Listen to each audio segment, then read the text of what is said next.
नमस्ते। 20वीं सदी की शुरुआत में ब्रिटिश हुकूमत को यह लगता था कि उन्होंने भारत को सभ्य बनाया है, पर वो इस बात से बिल्कुल अनजान थे कि जिस जमीन पर वो खड़े हैं उसके ठीक नीचे एक ऐसी दुनिया सो रही थी जो जब जागेगी तो इतिहास को हमेशा के लिए बदल कर रख देगी। आज हम इसी सवाल की गहराई में उतरेंगे। हम सिंधु घाटी सभ्यता को सिर्फ एक खोई हुई विरासत की तरह नहीं, बल्कि एक ऐसे जिंदा असर के तौर पर देखेंगे जिसकी गूंज आज भी हमारी जिंदगी में सुनाई देती है। तो चलिए इस सफर पर निकलते हैं। देखिए, इस सभ्यता की खोज की कहानी किसी रोमांचक नॉवल से कम नहीं है। ये एक ऐसी खोज थी जो हुई तो इत्तेफाक से, लेकिन इसने भारत के प्राचीन इतिहास के बारे में बनाई गई औपनिवेशिक धारणाओं के पूरे महल को ही ढा दिया। ये सोचने में भी अजीब लगता है कि एक सिपाही की गलती से इन खंडहरों को देखने से लेकर दुनिया के सामने इनकी सच्चाई आने में करीब करीब एक सदी लग गई। दयाराम साहनी ने हड़प्पा की खुदाई की और ठीक एक साल बाद राखलदास बनर्जी ने मोहनजोदाड़ो को खोज निकाला। और फिर 1924 में जब सर जॉन मार्शल ने दुनिया को इस महान सभ्यता के बारे में बताया, तो समझिए कि इतिहास की किताबों को फिर से लिखना पड़ गया। लेकिन रुकिए, कहानी और भी ज्यादा गहरी है। हाल की रिसर्च बताती हैं कि यह सभ्यता 5000 नहीं बल्कि 8000 साल पुरानी हो सकती है, यानी मिस्र और मेसोपोटामिया की महान सभ्यताओं से भी ज्यादा प्राचीन। ये इस बात का सबूत है कि जब दुनिया के कई हिस्सों में लोग सिर्फ शिकार कर रहे थे, तब भारत में इंजीनियरिंग के बड़े बड़े चमत्कार खड़े हो रहे थे।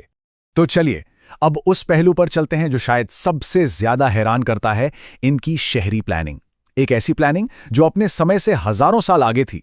जब हम मोहनजोदाड़ो या हड़प्पा जैसे शहरों को देखते हैं तो हमें कोई बेतरतीब बसावट नहीं दिखती, बल्कि हमें एक सटीक और बहुत सोच समझकर बनाया गया डिजाइन नजर आता है। एक ऐसा डिजाइन जो आज के बेस्ट अर्बन प्लानर्स को भी हैरान कर सकता है। जरा सोचिए, सड़कें एक दूसरे को बिल्कुल 90 डिग्री के एंगल पर काटती हैं। शहर को 2 हिस्सों में बांटा गया था, एक ऊंचा हिस्सा जिसे दुर्ग कहते थे, शायद शासकों और सार्वजनिक इमारतों के लिए, और एक निचला शहर आम लोगों के लिए। और उनकी ईंटें, क्या कहने, सैकड़ों शहरों में मीलों दूर तक ईंटों का एक ही स्टैंडर्ड साइज था, 4:2:1 के अनुपात में। यह बताता है कि उनका संगठन और मानकीकरण किस अविश्वसनीय स्तर का था। ये दुनिया का पहला इंटीग्रेटेड सैनिटेशन सिस्टम था। हर घर की नाली सड़क के नीचे ढकी हुई नाली से जुड़ती थी, जो आखिर में शहर के मुख्य ड्रेनेज चैनल में मिल जाती थी। पब्लिक हेल्थ को लेकर ऐसी जागरूकता उस जमाने में एक क्रांति से कम नहीं थी, और सच कहूं तो ये आज भी कई मॉडर्न शहरों के लिए एक बहुत बड़ा सबक है। तो सवाल यह है कि इन शानदार शहरों में रहने वाले लोग कौन थे, उनकी जिंदगी कैसी थी। चलिए उनके समाज और उनकी संस्कृति की दुनिया में झांकते हैं। यहीं पर सिंधु घाटी सभ्यता अपनी बाकी समकालीन सभ्यताओं से बिल्कुल अलग हो जाती है। मिस्र और मेसोपोटामिया में हमें राजाओं के बड़े बड़े महल और मकबरे मिलते हैं, लेकिन सिंधु घाटी में ऐसा कुछ भी नहीं है। न तो कोई बड़े हथियार मिले हैं और न ही किसी स्थायी सेना का कोई सबूत। ऐसा लगता है कि ये एक शांति प्रिय और बराबरी वाला समाज था, जिसे शायद व्यापारियों या नगर परिषदों द्वारा चलाया जाता था, न कि किसी एक सर्वशक्तिमान राजा द्वारा। उनकी जिंदगी सिर्फ शांतिपूर्ण ही नहीं बल्कि हैरान करने वाली हद तक मॉडर्न भी थी। वो मसालों का इस्तेमाल करना जानते थे, शतरंज जैसे पासे के खेल खेलते थे, और उनके बच्चों के लिए बनाए गए मिट्टी के खिलौने तो आज भी हमें मुस्कुराने पर मजबूर कर देते हैं। पुरुष और महिलाएं दोनों ही फैशन को लेकर काफी सजग थे। हाथी दांत से बनी कंघियों और आंखों के लिए काजल का इस्तेमाल करते थे। ये सभ्यता दुनिया से कटी हुई नहीं थी, बल्कि ये अपने समय की एक इकोनॉमिक सुपर पावर थी।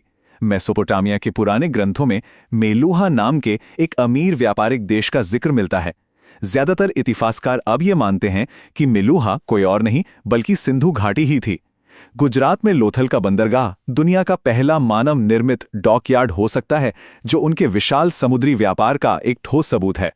और वो व्यापार किस चीज का करते थे? कीमती पत्थर, हाथी दांत, तांबा और सबसे जरूरी चीज सूती कपड़ा।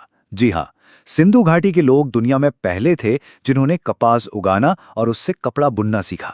ये एक ऐसी तकनीक थी जिसने दुनिया को बदल दिया, और ये उनकी सबसे बड़ी विरासतों में से एक है। लेकिन हर महान कहानी में एक रहस्य होता है, और सिंधु घाटी के मामले में 2 बड़े रहस्य हैं। एक तो उनकी भाषा और दूसरा उनका अचानक गायब हो जाना।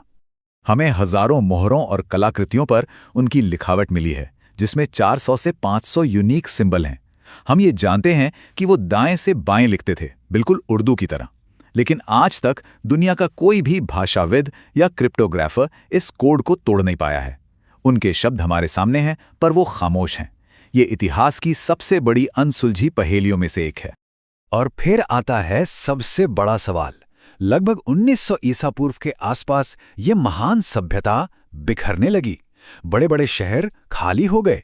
इतनी उन्नत सभ्यता का आखिर अंत कैसे हुआ? इसके पीछे कई थियरीज हैं, लेकिन दिलचस्प बात यह है कि किसी बड़े हमले या युद्ध का कोई ठोस सबूत नहीं मिला है। सबसे संभावित कारण प्राकृतिक लगते हैं। हो सकता है कि उनकी जीवन देने वाली नदी सूख गई हो, या उसने अपना रास्ता बदल लिया हो, या फिर शायद क्लाइमेट चेंज ने खेती को नामुमकिन बना दिया। असली वजह शायद इन सभी विनाशकारी घटनाओं का एक घातक कॉम्बिनेशन थी। भले ही उनके शहर मलबे में बदल गए, लेकिन कहानी यहां खत्म नहीं होती। असल में ये एक नए रूप में जारी रहती है, जिसकी गूंज आज भी भारत की संस्कृति में साफ साफ सुनाई देती है। ये एक महान पलायन की कहानी है। जब शहर ढहने लगे तो लोग पूरब की ओर गंगा के उपजाऊ मैदानों की तरफ चले गए, और वो अपने साथ सिर्फ अपना सामान नहीं ले गए, बल्कि अपनी संस्कृति, अपनी परंपराएं और अपना ज्ञान भी ले गए।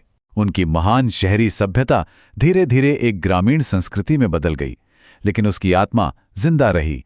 उनका असर आज भी हमारी संस्कृति में बहुत गहराई तक है। हमें एक मशहूर मुहर मिली है जिसमें एक आकृति योग मुद्रा में बैठी है, जिसे कई लोग भगवान शिव का शुरुआती रूप मानते हैं। प्रकृति, खासकर पीपल के पेड़ की पूजा, जो सिंधु मुहरों पर आम है, आज भी हिंदू धर्म का एक अहम हिस्सा है। और जब हम आज के गांव में इस्तेमाल होने वाली बैलगाड़ियों या महिलाओं की चूड़ियों के डिजाइन को देखते हैं, तो वे हजारों साल पुरानी सिंधु घाटी की कलाकृतियों से कमाल के हद तक मिलते जुलते हैं। ये एक जीता जागता इतिहास है। तो आखिर में सिंधु घाटी का पतन एक अंत नहीं था, बल्कि एक बदलाव था। ये उस संस्कृति के लिए एक नई सुबह थी, जिसे आज हम भारतीय संस्कृति कहते हैं। उनके शहर भले ही खामोश हो गए हों, लेकिन उनकी ईंटों ने हमारी नींव रखी, उनकी कला हमारी परंपराओं में जिंदा है, और उनका शांतिपूर्ण संगठित समाज आज भी हमें प्रेरणा देता है। ये कोई खोई हुई गूंज नहीं है, ये एक लगातार बजने वाला संगीत है, जो हमें याद दिलाता है कि हमारा अतीत कितना गहरा और शानदार रहा है।